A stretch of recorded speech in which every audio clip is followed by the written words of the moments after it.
Hi everyone, welcome to Geography class, Chapter 3, or Changing Earth.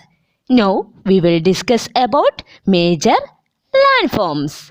Are you ready? Okay, let's start our class. Major landforms. The landscape is being continuously worn away by two processes, weathering and erosion. Weathering is the breaking of the rocks on the Earth's surface. Erosion is the wearing away of the landscape by different agents like water, wind, and ice. The eroded material is carried away or transported by water, wind, etc. and eventually deposited. This process of erosion and deposition create different landforms on the surface of the earth. അതായത് land ഫോംസിൽ പല കാരണങ്ങൾ കൊണ്ട് different ആയിട്ടുള്ള വ്യത്യാസങ്ങൾ വരുന്നുണ്ട്. അതായത് വെതറിങ്ങും ഇറോഷനുമാണ് ലാൻഡ്സ്കേപ്പിൽ ഒരുപാട് changes വരുത്തുന്നത്. വെതറിങ് എന്ന് പറഞ്ഞാൽ എന്താ? അതായത് റോക്സ് പൊട്ടിപ്പൊളിഞ്ഞു പോകുന്നതിനെയാണ് വെതറിങ് എന്ന് പറയുന്നത്. അതുപോലെ ഇറോഷൻ എന്ന് പറഞ്ഞാൽ മണ്ണ് ഒലിച്ചു കൊണ്ടുപോകുക. അതായത് ചെറിയ കുന്നുകളിലൊക്കെ മണ്ണൊലിച്ചു പോകുന്നത് നിങ്ങൾ കണ്ടിട്ടില്ലേ? മഴയോ കാറ്റ് അങ്ങനെയൊക്കെ വരുമ്പോഴൊക്കെ സോയിൽ ഇറോഷൻ ഉണ്ടാവാറുണ്ട് അല്ലേ? അപ്പം നിങ്ങൾ കണ്ടിട്ടുള്ളത് ചെറിയ ഇറോഷനാണ്. അത് വലിയ രീതിയിലുള്ള ഇറോഷനൊക്കെ ഉണ്ടാകുന്നുണ്ട്. അതിൻ്റെ ഏജൻസാണ് വാട്ടർ, വിൻഡ്. ഇത് ഒരു സ്ഥലത്ത് നിന്നും മറ്റൊരു സ്ഥലത്തേക്ക് ഡെപ്പോസിറ്റ് ചെയ്യുന്നു. ഇത് ലാൻഡ്സ്കേപ്പിൽ മാറ്റങ്ങൾ ഉണ്ടാക്കുന്നു. അത് വലിയ രീതിയിലുള്ള മാറ്റങ്ങൾക്ക് കാരണം ആവുന്നു. അതുപോലെ ഇറോഷൻ ഫലമായാണ് വാട്ടർഫാൾ ഉണ്ടാകുന്നത്. അതിനി എന്താണെന്ന് നോക്കാം അല്ലേ? Okay. Work of a river. The running water in the river erodes the landscape. When the river tumbles at a steep angle over very hard rocks or down a steep valley side, it forms a waterfall. What is waterfall? It's very good. When the river tumbles at a steep angle over very hard rocks or down a steep valley side, it forms a waterfall. Then look at this picture, waterfall picture. Okay, continues. As the river enters the plain, it twists and turns, forming large bends known as meanders. What is meanders? Is good. As the river enters the plain, it twists and turns, forming large bends known as meanders due to continuous erosion and deposition along the sides of the meanders. Continuous erosion and deposition. The ends of meander loop come closer and closer. In due course of time, the meander loop cuts off from the river and forms a cut-off lake, also called an oxbow lake. Which lake? Yes, very good, oxbow lake. At the times the river overflows its banks. This leads to the flooding of the neighboring areas. As it floods, it deposits layers of fine soil and other materials called sediments along its banks. This leads to the formation of a flat, fertile floodplain. What is? Yes, very good, fertile floodplain. The raised banks are called levees. These banks called, tell me? Yes, very good, levees. As the river approaches the sea, the speed of the flowing water decreases and the river begins to break up into a number of streams called distributaries. What is the number of streams called? Dash. Tell me. Yes, very good, distributaries. The river becomes so slow that it begins to deposit its load. Each distributary forms its own mouth. The collection of sediments from all the mouths forms a delta.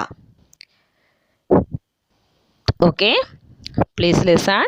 അതായത് work of river നമുക്കറിയാം, ഇറോഷൻ്റെ ഫലമായാണ് waterfall ഉണ്ടാകുന്നത് അല്ലേ? എന്തൊക്കെയാണെന്ന് നോക്കാം. ഒരു ശില, അതായത് ഇതിലൂടെ വെള്ളം ഒഴുകുമ്പോൾ ചില ശിലകൾ എങ്ങനെയായിരിക്കും, ചില റോക്സ്, ശില എന്ന് പറഞ്ഞാൽ റോക്സ് ഹാർഡായിരിക്കും, ചിലത് ഭയങ്കര സോഫ്റ്റ് ആയിരിക്കും. അപ്പോൾ ഹാർഡ് റോക്കിലൂടെ വെള്ളം ഒഴുകുമ്പോൾ അത് അതേപോലെ തന്നെ നിലനിൽക്കും. പക്ഷേ സോഫ്റ്റ് ആണെങ്കിൽ എന്തായിരിക്കും, തുടർച്ചയായി ഇങ്ങനെ വെള്ളം പാസ് ചെയ്യുമ്പോൾ അത് പൊടിഞ്ഞു പോകും അല്ലേ. അപ്പോൾ ഇറോഷൻ്റെ ഫലമായി ഈ പൊടിയുന്നതെല്ലാം വെള്ളത്തിലൂടെ അത് ഒലിച്ചു കൊണ്ടുപോകും. അപ്പോൾ അവിടെ ഒരു ബെൻഡ് വരികയും അതിലൂടെ വാട്ടർ ഒഴുകുകയും ചെയ്തൊരു വാലി ഫോം ചെയ്യുകയും അതിലൂടെ അതാണ് വാട്ടർഫാൾ എന്ന് പറയുന്നത്. അതിനുശേഷം ശ്രദ്ധിക്കാം, മെൻഡേഴ്സ് എന്താണെന്ന് നോക്കാം. റിവേഴ്സ് പ്ലെയിൻ ഏരിയാസിൽ പോകുമ്പോൾ വളഞ്ഞ് പുളഞ്ഞ്, അതായത് ഇങ്ങനെ ഒരു ബെൻഡൊക്കെ ആയിട്ടായിരിക്കും പോകുന്നത്. ഇതാണ് മെൻഡേഴ്സ് എന്നറിയപ്പെടുന്ന ഒരു പിക്ചർ ഉണ്ട്, അത് നോക്കുക. ഇതിനെ നമ്മൾ മെൻഡേഴ്സ് എന്ന് പറയുന്നു. അങ്ങനെ ക്രിയേറ്റ് ചെയ്യുന്നു. ട്വിസ്റ്റ് ടേണും ഒക്കെ ആയിട്ടാണ്, ട്വിസ്റ്റും ടേണും ആയിട്ടാണ് ഇതിങ്ങനെ പോകുന്നത്. ഇവിടെ ഇറോഷനും ഡെപ്പോസിഷനും നടക്കും. കണ്ടിന്യൂസ് ആയിട്ട് ഇത് നടക്കുമ്പോൾ മെൻഡേഴ്സിനൊരു കർവ് ഉണ്ടാവുകയും അതിനൊരു പോർഷൻ ഇങ്ങനെ കർവ് വന്ന് ഒരു പോർഷൻ ഇങ്ങനെ കട്ടാവുകയും ചെയ്യുന്നു. ഇത് കട്ടായി ഒരു സെപ്പറേറ്റ് ഒരു ലേക്കായി മാറുന്നു. ഇതാണ് ഓക്സ്ബോ ലേക്ക്. എന്ത് ലേക്ക്?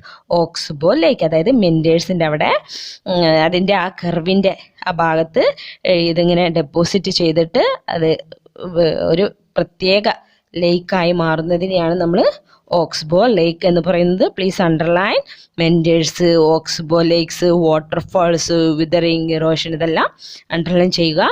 ദെൻ അതിനുശേഷം ഈ റിവേഴ്സ് ഓവർഫ്ലോ ചെയ്യുമല്ലേ, ചിലപ്പം ഫ്ലഡൊക്കെ ഉണ്ടാകുമ്പോൾ കരഭാഗങ്ങളിലേക്കൊക്കെ റിവേഴ്സ് ഇങ്ങനെ കയറി വരും. നമ്മൾ ഫ്ലഡ് കണ്ടിട്ടില്ലേ, നമ്മൾ നേരിട്ട് ചിലവർ കണ്ടിട്ടില്ലെങ്കിലും ടി വിയിലൂടെ കണ്ടിട്ട്. അപ്പോൾ എന്തായിരിക്കും, കരഭാഗങ്ങളിലേക്കൊക്കെ റിവേഴ്സ് കയറി വരും.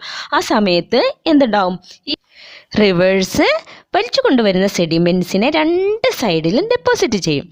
സെഡിമെൻ്ററി റോക്ക് നമ്മൾ പഠിച്ചിട്ടുണ്ടല്ലേ, അതേപോലെ തന്നെയാണ് സെയിം.